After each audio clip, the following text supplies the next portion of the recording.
Así es, feliz tarde, un gusto saludarles. Seguimos recogiendo las impresiones respecto al anuncio del aumento de salario de los trabajadores y pensionados venezolanos. Es por eso que a mi lado se encuentra Emilio Negrín, quien es el presidente de la Federación Nacional de Trabajadores Judiciales. Queremos saber cuál es el pronunciamiento que tienen ellos respecto a esto.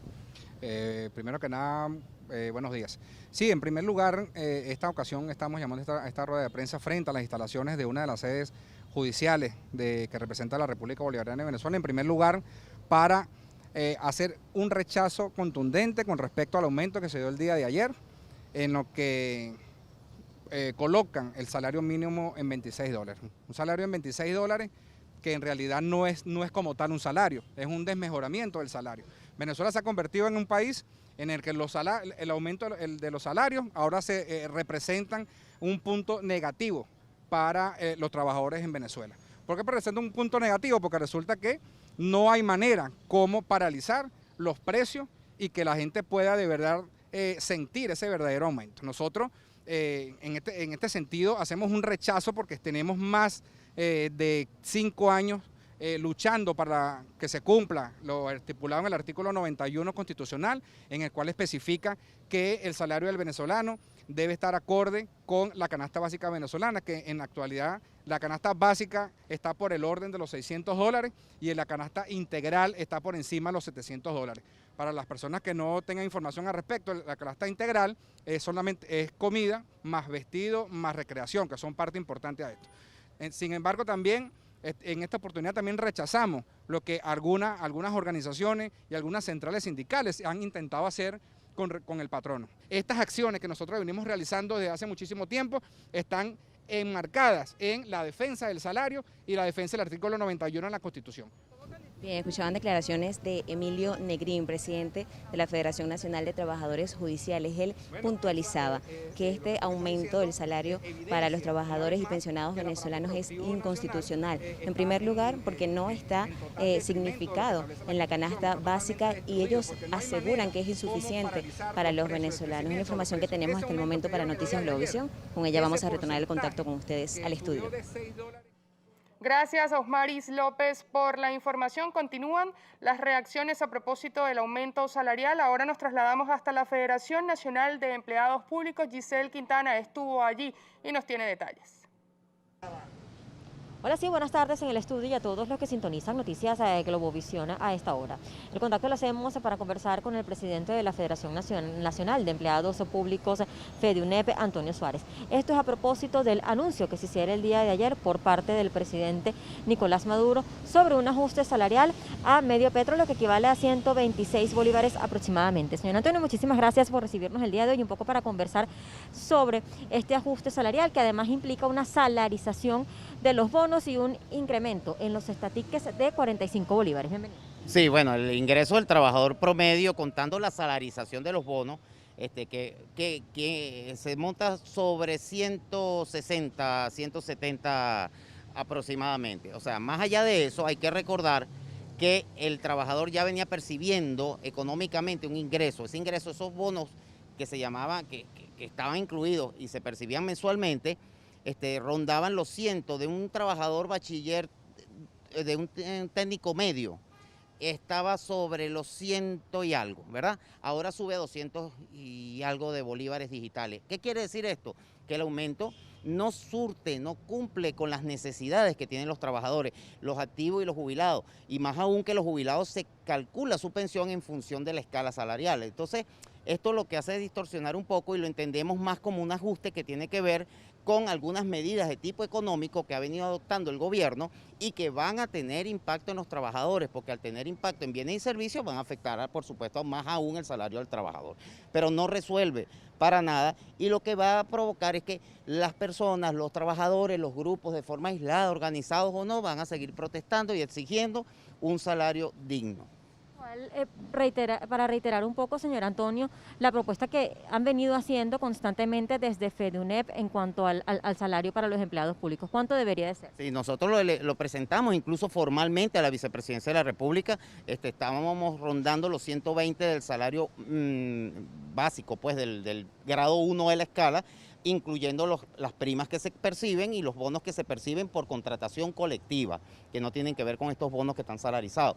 Esa realidad andaba sobre lo que viene planteando la CEPAL para la región de tener un salario suficiente para garantizar la alimentación de la familia mientras duren los efectos de la pandemia que se van a empezar a notar a partir de este año. Bien, eran declaraciones del presidente de FEDUNEP, Antonio Suárez. Él se refería al ajuste salarial anunciado por el presidente de la República, Nicolás Maduro, a Medio Petro. Indicaba que una vez más, este es un ajuste salarial que no cumple con las condiciones de los trabajadores, o sea, para cubrir las condiciones de los trabajadores. Además, reiteraba la propuesta de un ajuste o un aumento salarial a partir de $60. Este es nuestro aporte para Noticias Globovisión a esta hora y con ello devolvemos el pase al estudio. Gracias, Giselle Quintana, por la información. Nuestro equipo reporteril continúa desplegado en nuestra ciudad capital. José Alejo Benítez nos tiene información desde el Frente Müller-Rojas. Así es, nos encontramos en la sede nacional del Frente Müller-Rojas porque están denunciando la criminalización y persecución de todos los campesinos, en donde algunos terratenientes lo están desalojando de sus tierras. Vamos a conversar con Juan Simosa, presidente de este frente, para que nos converse un poco, señor Juan, cuál es el problema que están presentando y qué exigen a las autoridades para resolver esta situación. Bienvenido.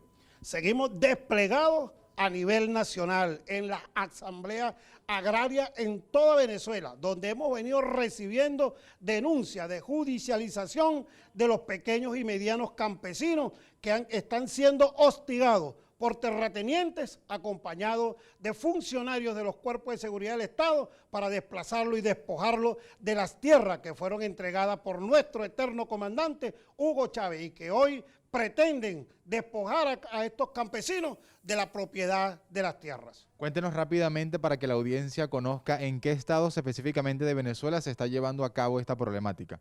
Bueno, en todos los estados de Venezuela, pero el último caso que hemos recibido en la asamblea que tuvimos en el municipio Noto del estado Anzoátegui, pudimos contactar la veracidad de varios campesinos, trabajadores de fincas que están siendo detenidos en este momento por un terrateniente que tiene poder en el Estado, en el alto gobierno y que ha llamado a los cuerpos de seguridad para fijar falsos positivos contra estos pequeños y medianos productores agrícolas que hoy están encarcelados y que pedimos al Estado venezolano, a la Fiscalía General de la República, abrir una investigación en el municipio Noto sobre esta judicialización de los pequeños y medianos productores agrícolas. Eran palabras de Juan Simosa, presidente del Frente Müller-Rojas, quien está exigiendo a las autoridades que dé respuesta sobre la persecución de todos los campesinos de Venezuela y que atienda a este llamado. Este es el aporte que tenemos y con él regresamos el pase al estudio de Noticias Globovisión. Adelante. Gracias, José Alejo Benítez, por la información. Cuando son las 12:30 tenemos más noticias. Representantes de la Academia de Historia en el estado Zulia apoyan y promueven la causa para la beatificación de la Madre Tarcisio de San José. La Madre Tarcisio de San José, cuyo nombre de pila es Juana Josefa Bermúdez Pirela, fue una zuliana de gran profundidad espiritual, mística, poeta e historiadora, calificada así por quienes la conocieron. Nació el 30 de enero de 1898 en la parroquia Santa Lucía de Maracaibo. Sus familiares iniciaron la solicitud para su beatificación. Miembros de la sociedad civil y religiosos se sumaron a esta causa que ya fue elevada a la Arquidiócesis de Maracaibo en noviembre del año 2020. La Academia de Historia va a tomar como iniciativa conformar una asociación civil con todas las fuerzas vivas del Estado para seguir la causa religiosa de beatificación. Como ya murió Maracaibo, el proceso tiene que darse en Maracaibo, el proceso de religioso de beatificación tiene que darse en Maracaibo. El arzobispado nombró a un sacerdote que él hizo el estudio. Después de un año, él ha elaborado un informe. La hermana Tarcisio de San José fue la cuarta de 9 hermanos, proveniente de una familia de fuertes bases cristianas. Cuenta con un milagro descrito, refrendado y notariado. Ella se traslada a Caracas y se une a la congregación de las hermanitas de los pobres.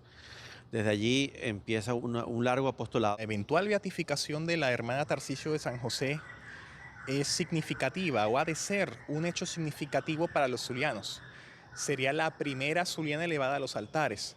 Y el Zulia, como región que siempre ha marcado la pauta en tantos ámbitos de la historia nacional y en diversos ramos del saber, hace suya esta motivación, esa causa. La hermana Tarcisio de San José dejó una interesante y valiosa obra literaria escrita en cuadernos que fueron guardados y publicados por voluntad testamentaria tras su muerte, ocurrida el 15 de abril de 1993 en el Hogar San José de la Montaña. Quienes promueven su beatificación esperan celeridad por parte de la arquidiócesis